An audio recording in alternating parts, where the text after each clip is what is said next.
사람들은 마음속으로 요한이 메시아가 아닐까 궁금했습니다. 그런데 요한은 정확하고 명확하게 대답합니다. 나는 메시아가 아니다. 나보다 능력 많으신 이가 오실 것이고 나는 그의 신발끈 푸는 것조차 감당하지 못하는 사람이다. 그분은 성령과 불로 너희에게 세례를 베풀 것이다. 그렇다면 이 요한은 누구입니까? 예수님께서 오실 길을 예비하는 자, 그의 길을 위해서 예비하기 위해 보냄받은, 준비하기 위해 부름받은 사람입니다. 예수님보다 먼저 활동하면서 사람들의 마음을 예수님께로 모으는 이 역할을 맡았습니다. 그래서 많은 사람들이 세례 요한의 외치는 소리를 듣고 요단강으로 나와서 회개하고 세례를 받았습니다. 요한이 말한 이 회개의 세례가 무엇입니까? 이 아브라함의 후손, 유대인으로 태어났다는 사실만으로도 구원받았다고 말하는 자들을 향한 외침입니다. 회개하고 회개에 합당한 이 삶을 살라고 외쳤던 것이죠. 그리고 그렇게 회개하고 나오는 자들을 물로 씻는 이 정결 의식을 행했습니다. 그리고 많은 사람들이 세례 요한 뒤에 오실 분을 주목하게 만들었습니다. 곧 메시아가 오신다고 생각하게 되었고 그분을 맞이하기 위해서 이 회개하며 세례를 받았습니다. 이런 가운데 중요한 장면이 21절에서 나옵니다. 바로 지금까지 요한이 준비했던 모든 것이 이때를 위함이었습니다. 지금 그에게 나아오고 있는 분을 위한 것이었습니다. 21절 말씀입니다. 백성이 다 세례를 받을새 예수도 세례를 받으시고 기도하실 때에 하늘이 열리며 예수님께서 이 베다니에 있는 요단강가 많은 사람들에게 둘러싸인 세례 요한에게로 친히 걸어오셨습니다. 그분은 세례를 받기 위해서 오셨습니다. 메시아께서 오셨는데 화려하게 오신 것이 아닙니다. 그냥 평범한 옷차림으로 어디서나 볼 수 있는 그런 사람이 세례 요한에게 다가오는 것이죠. 아마 사람들이 요한에게 세례를 받기 위해서 줄을 서고 있지 않았겠습니까? 계속해서 세례를 주던 요한이 다음 사람에게 세례를 주기 위해서 물가를 쳐다보는데 거기에 자신이 지금까지 소개했던 예수님이 서 계셨던 것이죠. 그분이 물가를 걸어 요한에게 다가오자 요한이 당황하며 이렇게 말합니다. 내가 당신에게 세례를 받아야 할 터인데 당신이 내게로 오시나이까. 자신의 머리로는 이해할 수 없는 상황이었습니다. 자신이 말했듯이 성령과 불로 세례를 주시는 분이 무엇 때문에 자기에게 세례를 받으러 오시는 건지 알 수가 없었습니다. 그러자 예수님께서는 이렇게 대답하시죠. 이건 마태복음에 나오는 부분입니다. 이제 허락하라.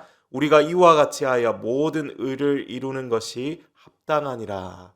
세례 요한이 예수님의 말씀을 이해했는지 못했는지는 사실 모르지만 중요한 것은 예수님께서 지금 요한을 통해 물로 세례를 받기를 원하신다는 것입니다. 이것은 하나님의 이 뜻이었습니다. 하나님의 뜻에 따라 요한은 예수님께 세례를 주어야 하는 것입니다. 예수님은 왜 세례를 받으셔야 합니까? 요한이 지금 물로 베푸는 세례의 의미는 정결하기 위한 이러한 행위입니다. 회개를 상징하고 죄를 씻어내는 의식입니다. 그런데 지금 예수님께서 회개를 상징하고 죄를 씻어내는 세례를 받으시려고 하는 것이죠. 이것이 하나님의 뜻이고 정확하게 지금 예수님이 하고자 하시는 일입니다.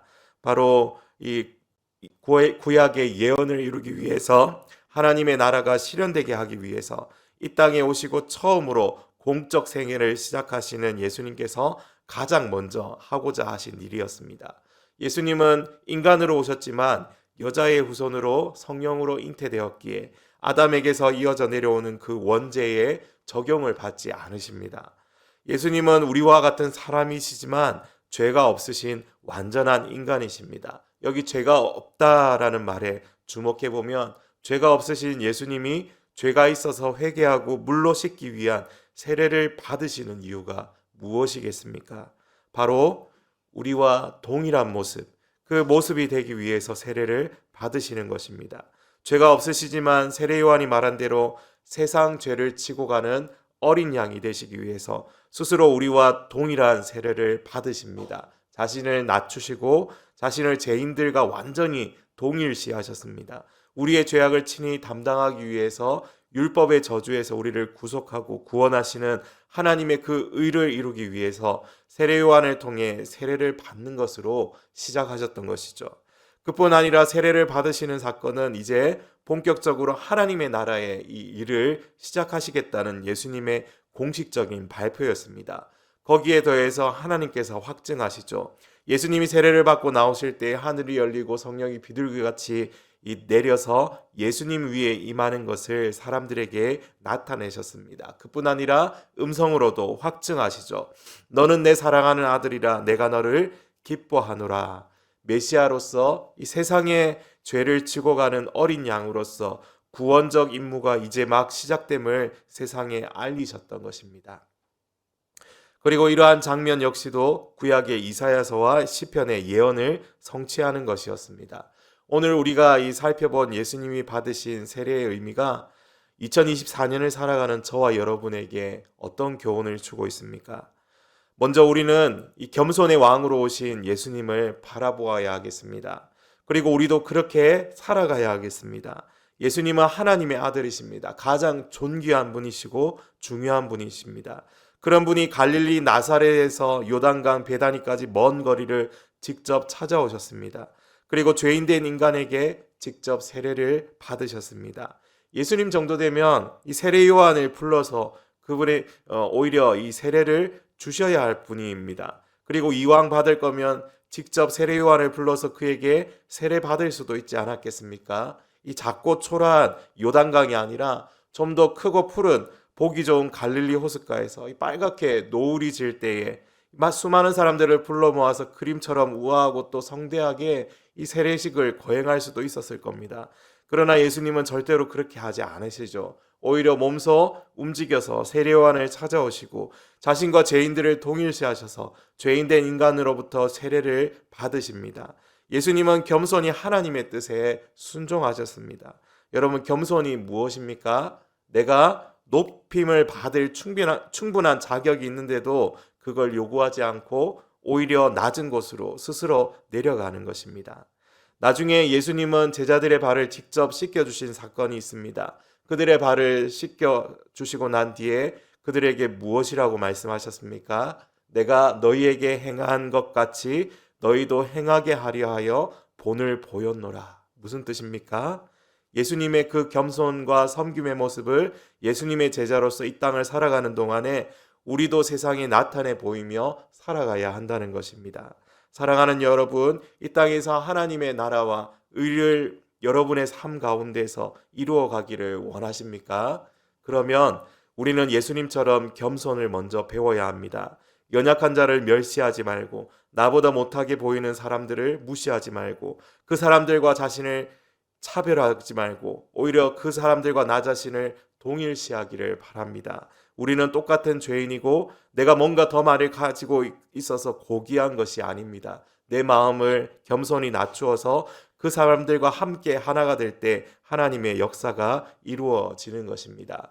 한 가지 교훈을 더 살펴보자면 세례에는 여러 가지 의미가 있지만 그중 하나를 말씀드리고 싶습니다. 세례는 지금까지 살던 옛 삶을 청산하고 끝내버리고 이제는 새로운 삶을 살아가는 것입니다. 나는 죽고 이제는 예수로 사는 것이죠. 예수님께서 받으신 세례는 공적 사역을 시작하는 표시였습니다. 예수님이 본격적으로 공생의 사역을 시작하실 때 앞으로 얼마나 많은 이 고난과 멸시와 모욕이 쏟아질지 모르셨습니까? 아니요, 다 아셨습니다. 죽음이 기다리고 있음도 다 아십니다. 여러분, 어떤 사람이 자기 앞에 수많은 고난이 기다리고 있고 마지막에 죽어야 한다는 사실을 알면서도 그 길을 나서겠습니까? 그렇게 하기는 어렵습니다. 그런데 우리 주님께서는 다 아시면서도 기꺼이 세례 받으시고 아버지께서 주신 사명 곧 죄인들을 구원하시는 구원 사역을 시작하셨습니다. 예수님의 세례가 얼마나 의미심장한 일인지 모릅니다. 이것은 바로 죽음으로 가는 첫걸음이기 때문입니다. 예수님의 세례는 십자가 죽으심의 그림자였다는 말씀이죠.